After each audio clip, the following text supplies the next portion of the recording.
Bloodsport,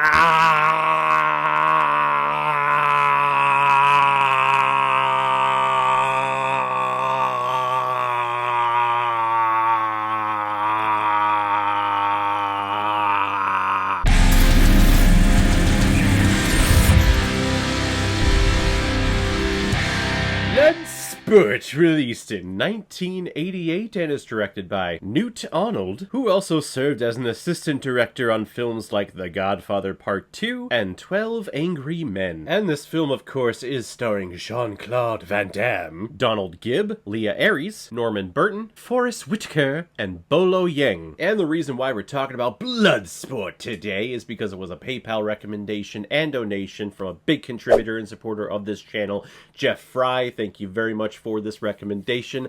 I feel like I have seen this film in its entirety, but I haven't watched it like all the way through. Like I would catch this part at this time on cable television, and then a couple months later I would catch this part at this time. But I've never actually watched it sequentially from beginning to end. This is my first time doing that. And it is just as beautiful and cheesy and corny and action-packed karate-filled as I remember it being. So thank you very much for the recommendation. If anyone else out there also wants to be like Jeff and help support me and contribute to this channel, you can select the QR code that is in the bottom left corner of your screen right now. Send over your donation of $5 or more with your movie recommendation, and if I have access to it, I will watch it, review it, and give you a little shout out just like what I did with Jeff Fry here. U.S. Army Captain Frank Dukes has secretly traveled to Hong Kong to take part in the Kumite fighting tournament, and along the way he makes friends with a local hot American news reporter and Booger from Revenge of the Nerds. But Dukes must win the tournament before the U.S. Army officials catch on to where he is at, so that he can pay respects to his makeshift father. Yeah, it's not that complicated of a story. This man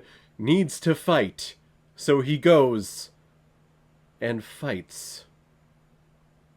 Yeah, that's basically it. But when you get a martial arts film like this, where it's a tournament where you kick each other's ass basically to the death or close to the death, yeah, that's all you really need. That's all I really need to be satisfied in it. And this was before the time where we had games like Mortal Kombat. Yes, Street Fighter came out in Japan the year before this film was released, but I don't think we got it until, like, after this film was released over here in the States, at least. But this film marks a resurgence, at least over here in the States, of the popularity of martial arts films and our craving for it. We want to see some badass, all-muscle men, you know, doing the splits and being all flexible and doing karate and shit. What can I say? I am a guy, and sometimes you just like watching other guys beat each other up. It's just fun. And you can tell this is one of the early films of Jean-Claude Van Damme. I mean, he looks like an innocent child here, new to the film Hollywood industry. I think this is like his 6th or 7th film that he ever did. But you can tell that the English language is...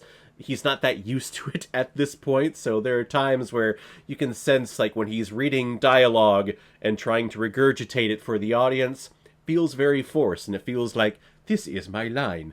This is what I am saying, because it is my line. But with the martial arts talent that he has, you really just go along with it. You go, you know what?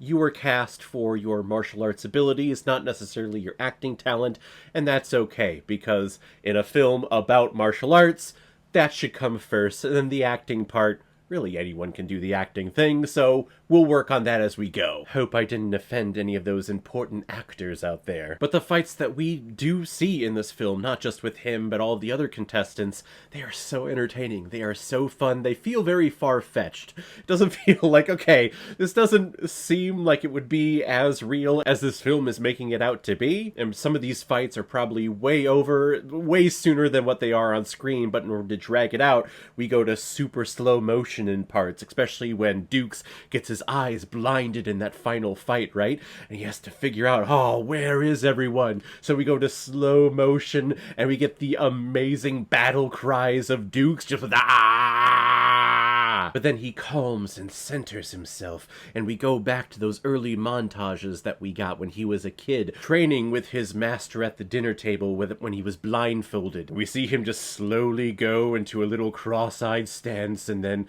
close his eyes, and he is able to continue the fight all blinded and stuff. It's so freaking cool. And this character that Van Damme is playing, Frank Dukes, apparently is a real person. At the end of this film, they flash it on the screen like, this is a true story. This is based on true events of the real Frank Dukes, who was a consultant on this movie and talked about all of these stories and all of the tournaments that he won and fights that he won, that I'm sure were not embellished at all. Like, all of this absolutely was true, and he did do all of these amazing things. Sure, buddy, whatever you say. Bloodsport is one of those cheesy martial arts action films that is cheesy from beginning to end. It is very simple, but if you're just looking for some awesome hand-to-hand combat fight choreographed martial arts films, then this is definitely the movie for you, especially if you are over here in the States. This one introduced, or at least reintroduced, the whole martial arts craze to all of us over here. This is a must-watch. I'm going to give Bloodsport 3.5 out of 5 Blu-rays. I am above average. So guys, if you've seen Bloodsport, what did you think about it? Or if you've never seen it before and you stumbled across because of this video, then comment below and let me know what you thought about it. And as always, if you like what you see here, if you like my take on movies, then hit the subscribe button and make sure you hit that bell so you know the next time I'm releasing next movie review. So guys, I will see you next time on the channel, but in the meantime, be well, be good to each other, and go watch a movie. Take care, guys.